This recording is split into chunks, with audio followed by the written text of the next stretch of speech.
ഇന്ന് നമുക്ക് ഒരു ഹെൽത്തി സ്നാക്സ് ഉണ്ടാക്കിയാലോ? അതിനായി ഞാൻ പ്രീത ചേച്ചി, പ്രീതാസ് വീട്ടിലേക്ക് എല്ലാവർക്കും സ്വാഗതം. അതിനുവേണ്ടി നമ്മൾ പച്ചച്ചുള കൊണ്ടുള്ള ഒരു ചക്ക വടയാട്ടോ ഉണ്ടാക്കുന്നത്. അതിനുവേണ്ടി പച്ചച്ചുള ഒരുക്കി നമ്മൾ ചെറുതായിട്ട് കട്ട് ചെയ്തിട്ട് ഈ ചോപ്പറിലിട്ട് ഒന്ന് ക്രഷ് ചെയ്യുന്നു. മിക്സിയുടെ ജാറിലിട്ടും അതുപോലെ ഒന്ന് ചെയ്താൽ മതി കേട്ടോ. എന്നിട്ട് അതിലേക്ക് തന്നെ ഇഞ്ചി, കുറച്ച് സബോള, പച്ചമുളക് ഇതെല്ലാം കൂടി അതും ഒന്ന് ക്രഷ് ചെയ്യുക. അരിഞ്ഞാലും മതി കേട്ടോ, കത്തിക്കരിഞ്ഞ് ചെറുതായിട്ട് അരിഞ്ഞാലും മതി. നമ്മൾ പരിപ്പോടി എങ്ങനെയാണ് ഉണ്ടാക്കണേ അതുപോലെ ചെയ്താൽ മതി. എൻ്റെ കയ്യിൽ ഈ ചോപ്പർ ഉള്ളത് കൊണ്ടാണ് ഞാൻ എല്ലാ സാധനവും ഇപ്പോൾ ഈ ചോപ്പറിലിട്ട് ചെയ്യുന്നത്. അത് വന്നതോടുകൂടി ഫുൾ മടിയായി തുടങ്ങി കേട്ടോ. അതിലേക്ക് പിന്നെ നമ്മൾ ചുമന്നുള്ളി ഇടുക, വത്തലമുളക് ഇടുക, കരിയാപ്പില ഇടുക, കുറച്ച് ഉപ്പ് ഇടുക.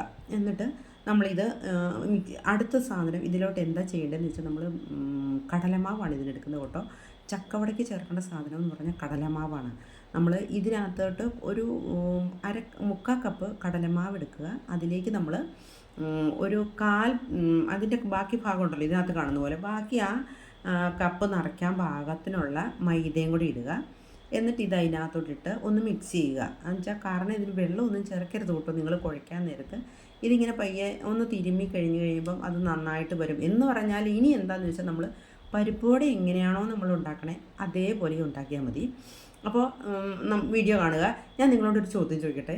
നിങ്ങൾക്ക് പാചകത്തോട് ഇൻട്രസ്റ്റ് ആയിട്ട് നിങ്ങൾ പാചകം ചെയ്യുന്നവരാണോ, അതോ എന്തെങ്കിലും ഗതികേട് കൊണ്ട് എന്ന് പറയുന്നത് എന്തെങ്കിലുമൊക്കെ ഉണ്ടാക്കണമല്ലോ എന്ന് വിചാരിച്ച് ഉണ്ടാക്കുന്നവരാണോ?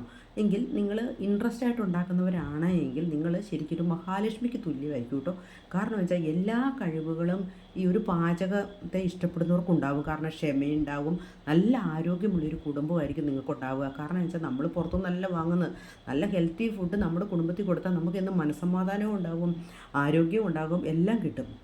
നേരെ മറിച്ച് പുറത്തുനിന്ന് ഫുഡ് വാങ്ങി കഴിക്കുന്നവരുടെ ബാഗിൽ എപ്പോഴും നമ്മുടെ ഗുളികപാത്രം ഉണ്ടാവും കേട്ടോ. പിന്നെ കാശുണ്ടല്ലോ, നമുക്ക് എന്തും വാങ്ങിക്കാൻ കിട്ടും, ശരിയാ. ആ കൂടെ നമുക്ക് മരുന്നും വാങ്ങി നമ്മളിങ്ങനെ ജീവിക്കാം. പക്ഷേ ഇനിയുള്ള കാലമെങ്കിലും നിങ്ങൾ നിങ്ങളുടെ ഇതിനെ ഒരു കലയായി കാണുക. എന്ന് പറഞ്ഞാൽ പാചകത്തെ ഒരു കലയായി കണ്ടിട്ട് നമ്മൾ ആസ്വദിച്ച് നമുക്കിഷ്ടമുള്ള സാധനങ്ങൾ, നമ്മുടെ വീട്ടുകാർക്ക് ഇഷ്ടമുള്ള സാധനങ്ങൾ അത് നമ്മൾ തന്നെ ഉണ്ടാക്കി ഒന്ന് കൊടുത്തി. അപ്പോൾ അവരിത് നല്ലതാണെന്നൊക്കെ പറയുമ്പോൾ കിട്ടുന്നൊരു സുഖമുണ്ടല്ലോ, എന്താണെന്നറിയാവോ? എനിക്ക് ഭയങ്കര ഇൻട്രസ്റ്റാണ്. എൻ്റെ കുട്ടികളെ എവിടെയെങ്കിലും എനിക്ക് വാങ്ങിത്തരും. അവർക്കറിയാം ഞാൻ കഴിച്ച് എനിക്ക് ഇൻട്രസ്റ്റ് ആയാൽ ഞാൻ അത് പിറ്റേ ദിവസം ഉണ്ടാക്കിയിരിക്കും.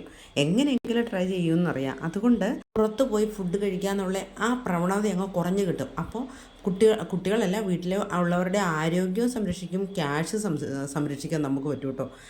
എൻ്റെ വീഡിയോ ആദ്യമായിട്ട് കാണുന്നവരെ ലൈക്ക് ചെയ്യാനും സബ്സ്ക്രൈബ് ചെയ്യാനും ഷെയർ ചെയ്യാനും മറക്കല്ലേ. Thank you for watching.